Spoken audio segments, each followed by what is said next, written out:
Chers amis, c'est très chaud ce qui se passe actuellement là-bas, de l'autre côté. L'Iran continue d'envoyer des missiles super puissants contre l'Israël. Et le conflit s'étend partout dans toute la région. Le Golfe, Liban, partout s'est enflammé. Des bombes super puissantes sont amassées, sont lancées contre la République d'Israël. Qu'est-ce qui va se passer demain? Nous constatons que les calculs de l'Occident, les stratégies qui étaient planifiées par le monde occidental, en sa tête les États-Unis d'Amérique, est mauvaise. Ils se rendent compte de la puissance militaire de l'Iran. Et c'est chaud actuellement, les amis. Vous savez, la guerre, le message est arrivé ce matin. Je vais vous lire ce message pour qu'on puisse comprendre ensemble ce qui se passe actuellement. L'Iran continue de lancer des attaques contre Israël. Mais ces attaques touchent la population. Pas seulement les bases militaires, hein, ok? Même la population israélienne est attaquée, oui. Actuellement même, le peuple israélien à Tel Aviv manifeste. Ils sont en train de se manifester pour contrer, pour dire au gouvernement israélien, à Netanyahou, d'arrêter cette guerre. Parce que le peuple israélien paye le prix. Impensable. De l'autre côté, l'Amérique, avec ses bases militaires attaquées, pointues, bien ciblées, n'a plus le poids, n'a plus l'œil sur le conflit actuellement. L'Amérique même est maintenant, actuellement, je vous dis, c'est confirmé ici, est en train de supplier ses alliés occidentaux, les pays de l'OTAN. Trump est en train de supplier ces pays de l'aider à combattre l'Iran. Ok? Il a parlé à l'Angleterre, il a parlé aux Danois. Pourtant, il y a eu un conflit récemment concernant l'île que les USA voulaient prendre aux Danois. Il a même insulté les Espagnols, les Français, tout le monde. Il était en clash avec tout le monde. Mais maintenant, le même Trump vient vers ses alliés pour leur demander de l'aide. Parce que lui, il est fini. Parce que la guerre qui se passe actuellement se passe très loin des États-Unis d'Amérique. L'Amérique est géographiquement, je veux dire, il est en défense. Géographiquement, il est pas bien. Parce qu'il n'est pas sur place. Il utilisait ses bases militaires un peu partout pour gonfler son ego. Mais malheureusement, ces bases militaires sont anéanties, sont défaites, sont aveugles. Parce que l'Iran a ciblé toutes les protections militaires des États-Unis dans la région. Donc les amis, nous assistons à un événement vraiment terrible de ce qui se passe actuellement. Le déclin, tout le monde parle du déclin américain. Et c'est réel. C'est juste une question de temps, c'est juste une question de circonstances, c'est juste une question de semaines, mois, années, qui sais-je. Mais ce qui est sûr, c'est le déclin des États-Unis d'Amérique. Et pendant ce temps, de l'autre côté, je parle de la Russie, de la Chine. Franchement, regardez la puissance et la maîtrise de la Russie et de la Chine. Ils sont là, ils regardent. Vous pensez qu'ils ne prennent pas note? Oui, ils prennent note. Ils se préparent aussi, eux. Ils sont en train de regarder les failles de l'Occident, les failles de l'Amérique. Ils disent, ah voilà.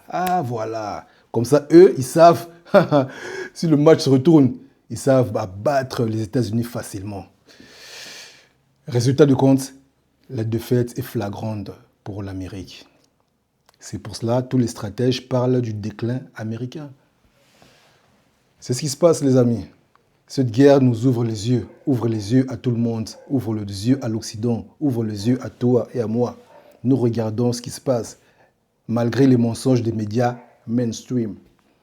Mais au fond d'eux, ils savent, ils connaissent la vérité de ce qui se passe.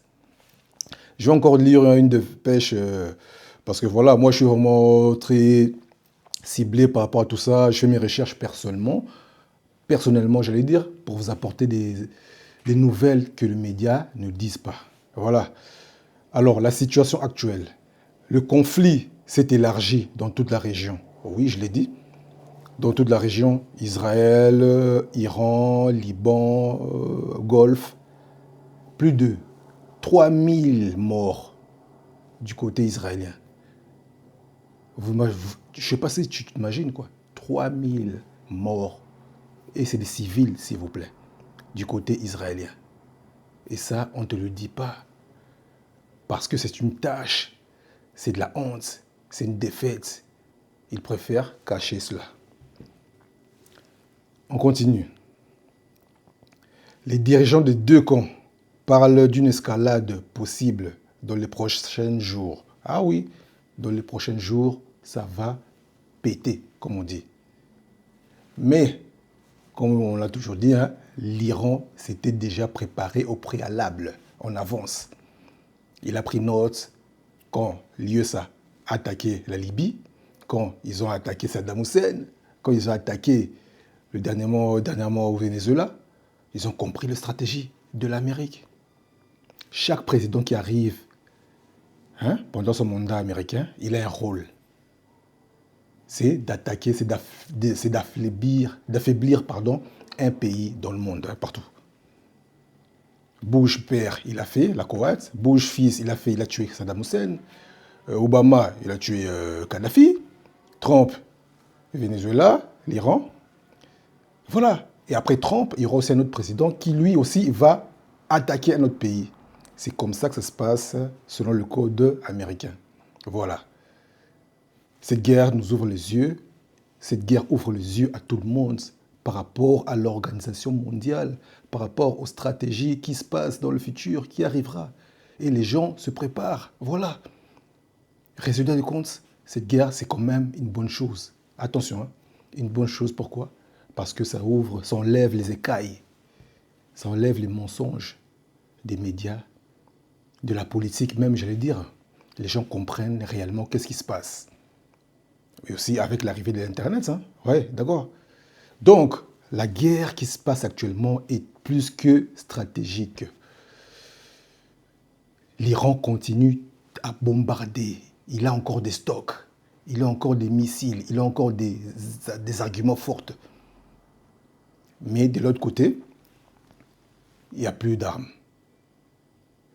De l'autre côté, ils n'ont plus de munitions. Ils doivent faire appel, même faire appel à Zelensky. Imagine-toi, les USA demandent à Vladimir Zelensky de leur donner des drones. Oui, parce que l'Ukraine, lui, avait quand même la faculté de fabriquer des drones à moindre coût, d'où les USA maintenant demandent à Vladimir de lui donner, de le prêter, pas prêter, donner des drones pour qu'ils puissent l'utiliser contre l'Iran. Parce que avec leurs missiles, le coût financier est très fort, est très cher, j'allais dire. Un drone de 4000 $ face à un super intercesseur de 200 000 millions, je parle s'il vous plaît. Ah oui, oui. Donc 200 millions plus 4 000, il n'y a pas de différence. Donc ils perdent plus que l'Iran. Parce que les drones iraniens sont puissants, oui, sont très bons et à très faible coût. Mais de l'autre côté, les missiles pour intercéder les drones coûtent très cher. Une missile lancée, 4 millions. Un drone lancé, 4 000. Voilà, faites le calcul. C'est une guerre et en même temps financière. Stratégique, financière, humaine. Voilà. Continuons de regarder, de suivre l'avancement, l'évolution de cette guerre. Et moi, je reste toujours par rapport à mes recherches personnellement. Parce que j'ai un bachelor aussi en télécommunication. Alors, j'aime bien faire des recherches et regarder les vérités vraiment à la source. C'est ce que je fais sur cette chaîne. Abonnez-vous, partagez la nouvelle auprès de votre réseau et je vous dis à très bientôt pour une nouvelle vidéo. Abonnez-vous surtout et dites-moi dans les commentaires qu'est-ce que vous en pensez. Je vous retrouve prochainement, très prochainement bien sûr, pour une nouvelle vidéo. Prenez soin de vous. Ciao.